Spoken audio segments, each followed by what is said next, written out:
Halo anak-anak, ketemu lagi dengan Lause Rustam. Hari ini Lause Rustam yang akan cerita. Nah, sebelum kita mulai cerita, kita semua persiapkan diri, kita mau berdoa dulu. Yuk, anak-anak kita semua tutup mata, kita berdoa. Tuhan, terima kasih Tuhan, hari ini kami masih boleh mendengarkan firman Tuhan. Berkati Lause Rustam yang akan bercerita, biar apa yang dibicarakan adalah firman Tuhan. Berkati kami semua yang mendengar supaya kami mengerti perasaannya Tuhan, kami mengerti kehendaknya Tuhan, dan kami boleh belajar apa yang Tuhan ingin kami lakukan. Terima kasih Tuhan, berbicaralah kepada kami, di dalam nama Tuhan Yesus kami berdoa. Amin. Nah, hari ini Lause mau cerita tentang apa ya? Nah, kita buka Alkitab yuk. Kita buka di Matius 26 ayat 31 sampai 30 sampai 35. Udah lama kita nggak buka Alkitab ya. Biasanya sejak online ceritanya terus baca Alkitabnya harus baca sendiri. Nah, kita sekarang barengan yuk kita baca Alkitab. Matius pasal 26 ayat 30 sampai 35. Sudah ketemu? Sudah, Lause bacakan ya. Yang lain semua nyimak ya. Sesudah menyanyikan nyanyian pujian, pergilah Yesus dan murid-muridnya ke Bukit Zaitun. Maka berkatalah Yesus kepada mereka, "Malam ini kamu semua akan terguncang imanmu karena aku. Sebab ada tertulis, aku akan membunuh gembala dan kawanan domba-domba itu akan tercerai-berai. Akan tetapi setelah aku bangkit, aku akan mendahului kamu ke Galilea." Petrus menjawabnya, "Biarpun mereka semua terguncang imannya karena engkau, aku sekali-kali tidak." Yesus berkata kepadanya, "Aku berkata kepadamu, sesungguhnya malam ini sebelum ayam berkokok, engkau telah menyangkal aku 3 kali. Kata Petrus kepadanya, "Sekalipun aku harus mati bersama-sama engkau, aku tidak akan menyangkal engkau." Semua murid yang lain pun berkata demikian juga. Demikian pembacaan firman Tuhan. Nah, ini bukan pertama kalinya Yesus bilang sama murid-murid bahwa dia akan mati di salib. Nanti dia akan diserahkan kepada imam-imam kepala dan tua-tua Yahudi. Udah sekian kali Tuhan Yesus bilang anak manusia harus akan diserahkan kepada imam-imam kepala dan orang-orang Yahudi, kemudian disalibkan, mati dan dibangkitkan. Dia berapa kali bilang anak manusia datang bukan untuk dilayani, melainkan untuk melayani dan memberikan nyawanya menjadi tebusan bagi banyak orang. Nah, bagi Petrus sama kawan-kawan yang nggak mungkin Yesus mau mati, Yesus bakalan mati. Dia lihat dengan kepala sendiri bagaimana Yesus waktu dicari sama orang Farisi karena dianggap menghujat Allah. Yesus bisa cari jalan pergi dengan gampangnya. Waktu Yesus didesak sampai di pinggir jurang, Yesus bisa jalan lurus tanpa ada orang yang berani. Mereka lihat bagaimana Yesus tahu waktu orang-orang banyak cari Yesus, waktu Yesus bikin mujizat, kasih makan 5.000 orang mau jadiin Yesus raja. Yesus nggak mau, Yesus bisa pergi. Yesus bisa meredakan angin ribut. Dia bisa jalan di atas air. Jadi bagi murid-murid, Yesus kalau mau lolos, gampang banget. Nggak ada orang yang bisa tahan Yesus, apalagi mau bunuh Yesus. Nggak mungkin. Jadi dalam pikirannya Petrus nggak bisa. Gitu loh. Tapi, benerkah Yesus nggak bisa mati? Enggak. Yesus mati sebab Yesus menyerahkan dirinya. Dia menyerahkan dirinya, dia bilang, anak manusia akan mati, dan dia menyerahkan dirinya menjadi tebusan bagi orang. Bukan karena Yesus dibunuh, tapi dia sendiri serahkan nyawanya. Waktu dia di kayu salib, terakhir dia bilang, "Ke dalam tanganmu kuserahkan nyawaku."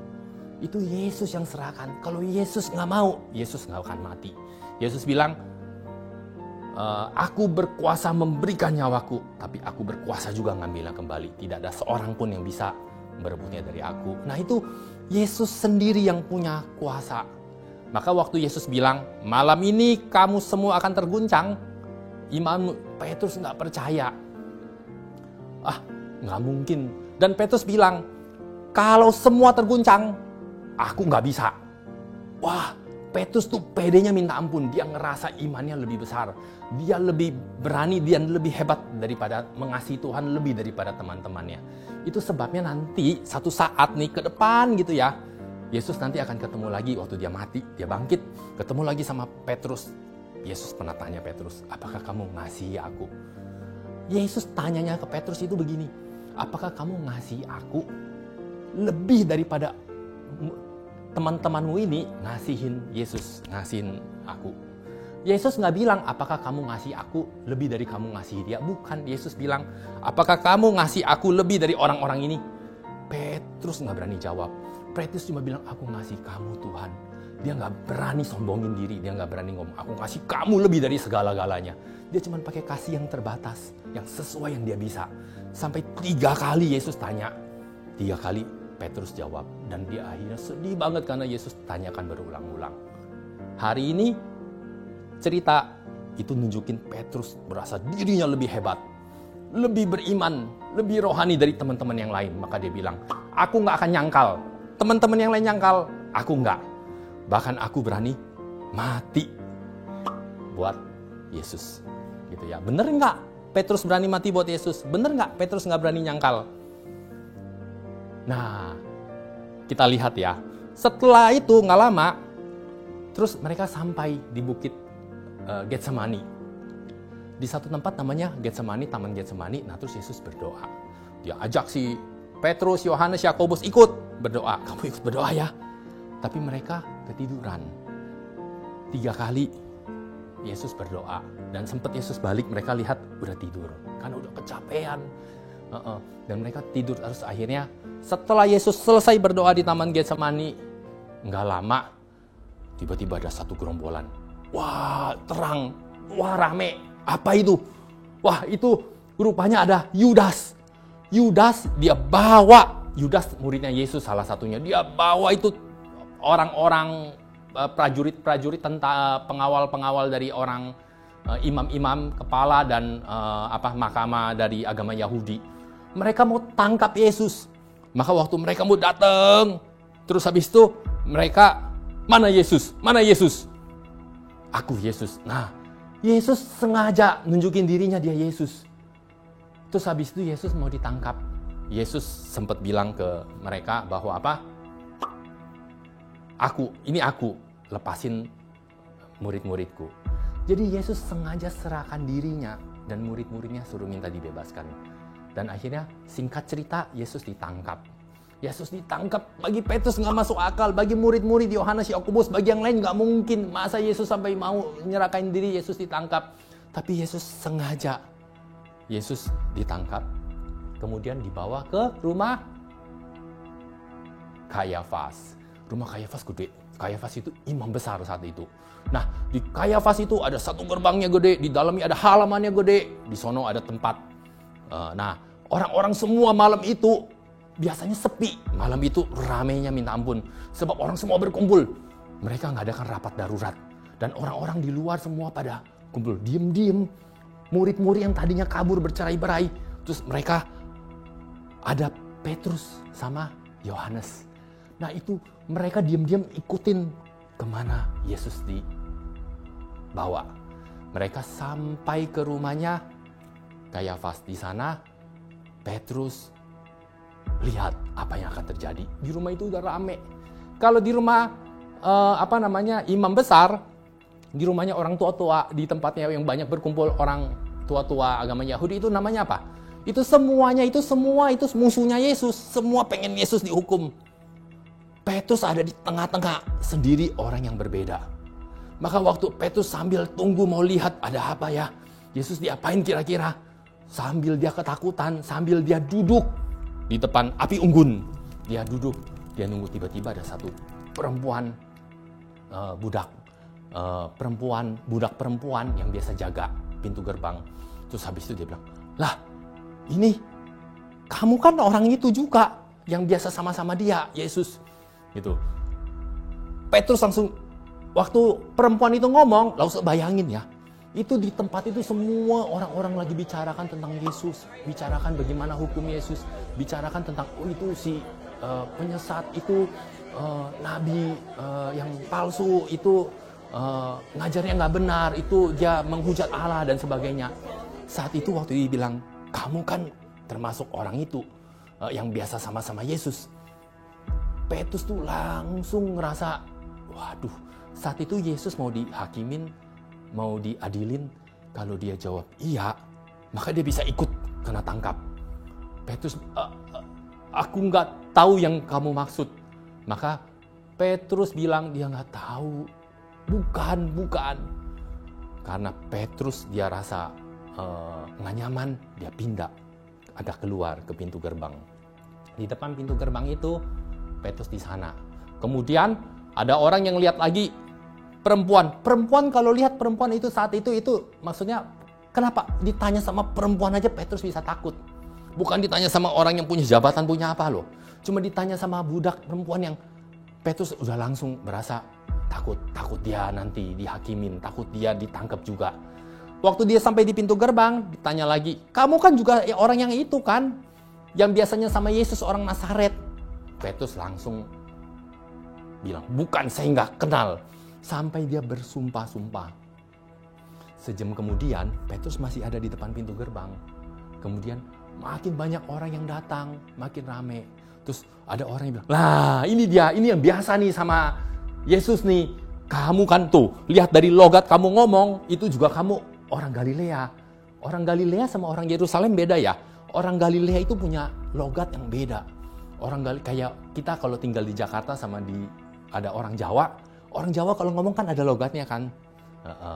Jadi nggak bisa misalnya gitu. Kalau kita nggak bisa gitu kan. Jadi ada logatnya langsung. Kamu orang Galilea ini. Kamu biasanya sama Yesus. Tapi Petrus bilang, enggak, saya nggak kenal. Sumpah saya nggak kenal. Sampai Petrus ngutuk-ngutuk dirinya sampai dia bersumpah. Orang seringkali bersumpah buat nutupin dosanya. Seringkali nyebut nama Tuhan supaya dia bebas dari hukuman. Nanti kalau ada orang ditilang, misalnya langgar lalu lintas, terus dia bilang sama polisi, saya anak polisi, saya anak jenderal. Supaya apa? Supaya polisinya nggak tilang. Kalau kamu di pengadilan, kamu kan seringkali sumpah demi nama Tuhan, saya nggak lakukan itu. Padahal dia lakukan. Orang yang banyak sumpah, itu seringkali justru yang dia yang pakai nama Tuhan supaya nutupin kesalahannya. Nah, ini Petrus juga seperti itu ya. Nah, dia sampai bersumpah-sumpah. Lalu setelah Petrus bilang, enggak, saya enggak kenal. Terus saat itu di dalam rumah Kayafas itu Tuhan Yesus diadilin. Tuhan Yesus lihat ke arah ada satu lubang, satu jendela, bisa lihat ke arah Petrus. Saat Petrus 3 kali nyangkal Tuhan, maka tiba-tiba ada ayam berkokok. Kukuryu gitu. Saat itu juga Yesus ngelihat keluar dan dia natap matanya Petrus. Petrus juga pas lihat ke Tuhan Yesus. Nah itu mata ketemu mata. Itu nggak usah pakai bicara. Lihat mata ketemu mata, langsung Petrus ingat. Tuhan Yesus bilang apa? Sebelum ayam berkokok, engkau sudah nyangkal aku 3 kali. Yesus di dalam pengadilan, di dalam rumah mahkamah agama, Yesus bisa tahu loh ada Petrus di luar. Yesus bisa sengaja ayam berkokok dia bisa tengok keluar. Dia tahu. Kenapa? Sebab dia peduli sama Petrus. Dia mau Petrus ingat kata-katanya Yesus. Dan dia mau Petrus segera bertobat dan insaf. Supaya waktu Petrus ingat, Petrus sadar dia udah menyangkal Tuhan. Dan segera bertobat. Terus akhirnya Petrus dia begitu lihat mata ketemu mata dengan Tuhan Yesus, dia rasa, aduh saya udah nyangkal Tuhan. Saya nyakitin hati Tuhan. Saya gak berani ngakuin saya itu muridnya. Saya biasanya saya berani ngomong guru, kemana-mana saya berani, saya bangga Yesus dengan gurunya. Tapi hari ini di sini semua itu muridnya Tuhan, musuhnya Tuhan Yesus. Saya nggak berani ngomong dia itu guru saya nggak berani. Saya nyangkalin saya pengikutnya Tuhan. Petrus sedih, minta ampun, dia nangis terseduh-seduh. Akhirnya dia pergi, dia tinggalin. Nah, Yesus pernah ngomong sama Petrus waktu malam terakhir, waktu sebelum mereka jalan ke Taman Getsemani. Yesus bilang ke Petrus apa? Dia bilang, Simon, Simon. Di Lukas 22 ayat 31 sampai 2, Yesus bilang begini, Simon, iblis telah nuntut untuk nampi kamu seperti gandum. Tapi aku berdoa supaya imanmu jangan gugur. Dan kalau kamu udah insaf, kamu kuatkan saudara kamu. Yesus ngomong gitu ke Petrus sebelum kejadian. Yesus ngomong, kamu akan nyangkal aku 3 kali. Sebelum kejadian, Petrus sudah nyangkal. Sebab apa? Sebab Yesus tahu Petrus akan jatuh imannya. Tapi dia bilang apa? Iblis nuntut napi kamu, artinya apa? Artinya iblis itu, setan itu berusaha sungguh-sungguh supaya apa? Supaya Petrus jatuh. Supaya Petrus imannya rontok. Supaya Petrus nyangkal Tuhan. Supaya Petrus nggak mau ikut Tuhan lagi. Supaya Petrus takut dengan orang banyak. Supaya Petrus tinggalin Yesus. Iblis dengan pakai segala cara. Seperti apa? Seperti nampi gandum. Gandum itu apa ya? Gandum itu kayak... Nah, zaman dulu itu gandum itu kayak beras. Tapi gandum namanya. Itu ada kulitnya. Kulitnya sama berasnya itu isinya kebungkus sama kulit.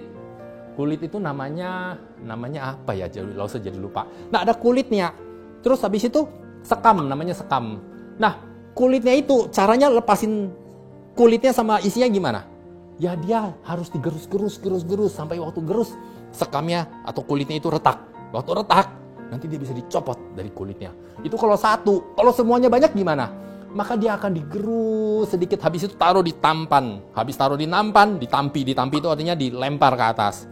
Di depan yang ada angin banyak lewat, dia ambil nampannya, dia lempar ke atas, itu gandum. Gandum yang udah agak hancur-hancur sama kulitnya. Waktu naik ke atas, itu kulit yang udah hancur-hancur, ketiup angin, itu kulitnya terbang. Sisanya tinggal butir gandumnya jatuh. Jatuhnya di mana? Di nampannya lagi. Berulang-ulang waktu dia gesek kocok begini, kulitnya lepas. Waktu lempar lagi, kulitnya terbang. Begitu seterusnya sampai bersih semuanya, tinggal gandumnya.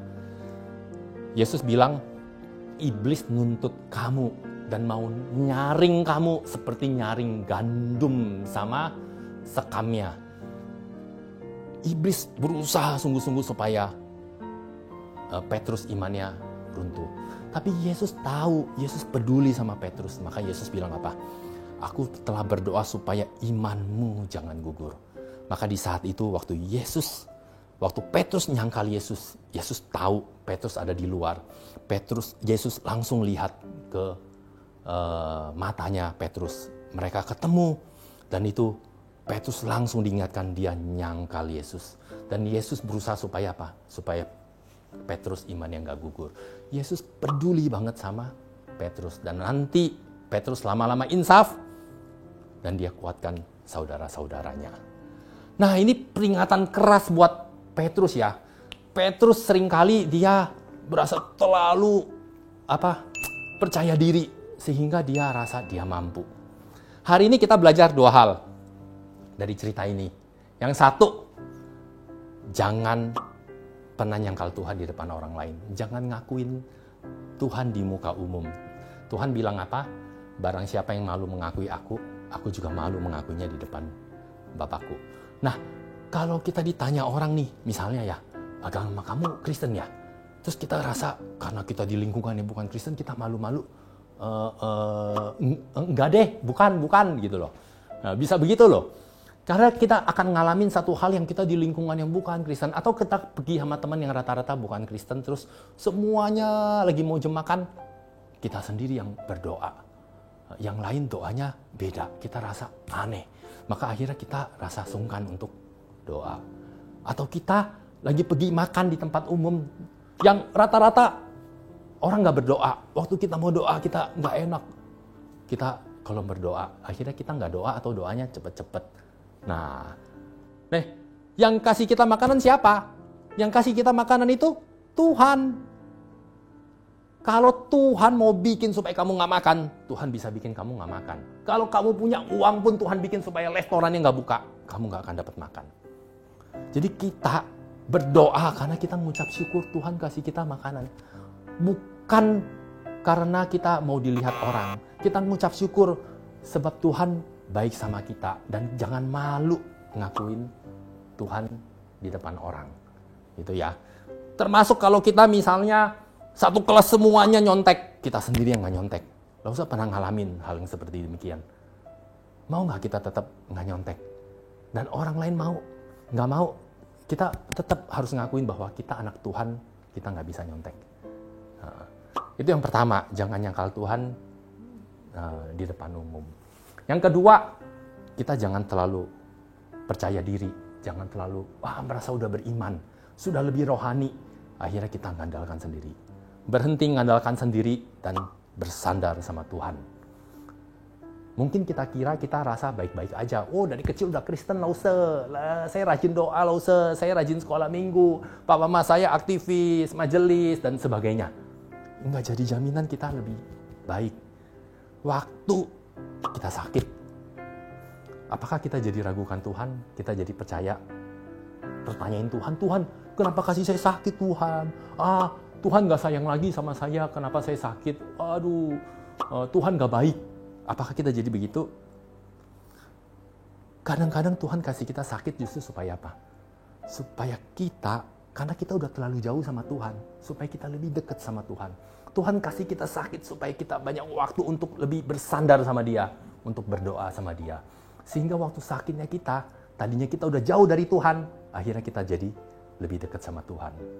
Kalau kita punya sakit yang berat, kadang-kadang Tuhan kasih izin. Supaya, bahkan Tuhan kadang-kadang nggak sembuhin penyakitnya. Dan orang ada yang udah sampai mau meninggal. Tapi waktu, meskipun dia nggak bisa sembuh, tapi di saat sakit Tuhan bikin rohani dia makin tinggi. Justru di tempat dia yang sakit, Tuhan bikin supaya kerohaniannya makin tinggi. Sehingga kalau dia nggak sembuh pun, dia udah siap menghadapi Tuhan. Di dalam hidupnya ada iman yang paling tinggi waktu dia sakit. Tuhan kadang-kadang izinkan supaya apa? Supaya kita tetap bisa lebih dekat ke Tuhan, bertahan. Waktu dibully Tuhan bisa nggak kita ngasihi teman? Waktu orang jahat segala macam sama kita, mungkin nggak? Mungkin, tapi bisa nggak kita ngasihin Tuhan? Sulit. Tapi Tuhan bilang, kasihilah sesamamu manusia seperti dirimu sendiri. Tuhan bilang, berdoalah bagi mereka yang menganiaya kamu. Ada orang yang tanya sama Yesus, berapa kali harus ngampuni saudaranya? Tuhan pernah jawab dalam perumpamaan, 70 kali 7 kali. Gitu ya. Nah, Tuhan minta kita artinya apa? Ngampuni orang. Biarpun dia nganiaya kamu. Belajar maafin orang lain. Mungkin nggak kita bisa? Saya udah sering sekolah minggu, tapi saya nggak bisa ngampuni dia. Mungkin. Tapi Tuhan mau kita tetap belajar. Jangan rasa terlalu, saya udah rohani.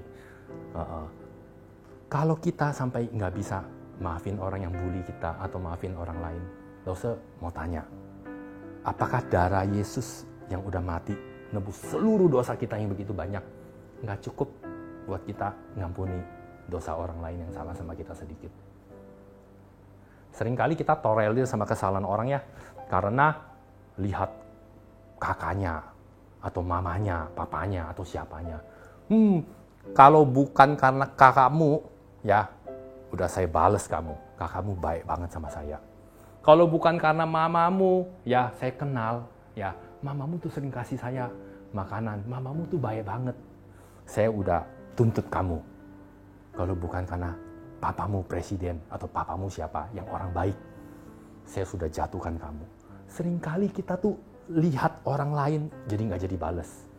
Bisa nggak kita lihat? Karena Yesus yang udah selamatin saya, yang udah minta saya ngasih, maka saya mau kasihi kamu. Apakah darah Yesus nggak cukup untuk kita? Yang sudah menebus dosa kita nggak cukup buat kita memaafkan orang lain. Nah ini banyak sekali. Termasuk waktu kita ikut sama teman-teman kita, ada hal-hal yang nggak benar, tetap kita ikut nggak? Atau kita bisa jadi saksi Tuhan? Nah, semua masalah kita, waktu kita termasuk kalau nggak naik kelas, apakah kita nyalakan Tuhan? Apa enggak? kita rasa kita sudah cukup baik. Tapi waktu kita diuji, di sana baru kelihatan apakah kita menyandarkan diri kita sama PD-nya kita atau menyandarkan diri sama Tuhan. Meskipun udah rajin, sering baca Alkitab, tapi nggak jadi kita sombong rohani. Nah, Tuhan Yesus peduli, sama seperti dia peduli dengan Petrus. Waktu Petrus nyangkal Tuhan, waktu Petrus dia berdosa, tapi Tuhan mau Petrus balik. Begitu juga Tuhan mau kita sama seperti Petrus, mau kita bersandar sama Tuhan, nggak menyandarkan kesombongan diri sendiri dan mau kita balik. Ya, ini sampai sini cerita kita hari ini. 2 hal yang kita pelajari. 1, tadi apa? Jangan menyangkali Tuhan. Ya, kita harus siapa kita, diri kita. Kita murid Tuhan. Maka kita berdoa, maka kita bisa menyaksikan Tuhan. Yang kedua, jangan mengandalkan diri sendiri, terlalu sombong rohani sehingga kita yakin kita nggak akan jatuh. Nggak. Tapi kita harus bersandar dan tetap percaya kepada Tuhan, karena banyak sekali di luar yang akan menjatuhkan kita. Oke, sampai sini ceritanya. Kita akan ketemu lagi di minggu-minggu yang akan datang. Mari kita tutup mata, kita mau berdoa. Tuhan, terima kasih Tuhan, kami sudah mendengarkan firman Tuhan. Terima kasih Tuhan karena Tuhan begitu baik. Tuhan tahu apa yang ada di dalam hati kami. Tuhan tahu kelakuan kami. Tuhan tahu kerohanian kami. Tuhan tahu seberapa buruk iman kami Tuhan. Sehingga kami mungkin berdosa. Sehingga kami mungkin jatuh. Tapi kami bersyukur Tuhan selalu jaga kami. Supaya kami jangan runtuh imannya. Supaya kami tetap balik sama Tuhan. Supaya kami nggak bersandar pada diri kami sendiri. Tolong kami Tuhan di dalam kehidupan kami. Supaya kami ingat firman Tuhan ini, kami boleh tetap berserah kepada Tuhan dan mengandalkan Tuhan. Kami boleh menyaksikan Tuhan dan tidak menyangkali Tuhan. Hanya di dalam nama Tuhan Yesus kami berdoa. Amin. Dadah!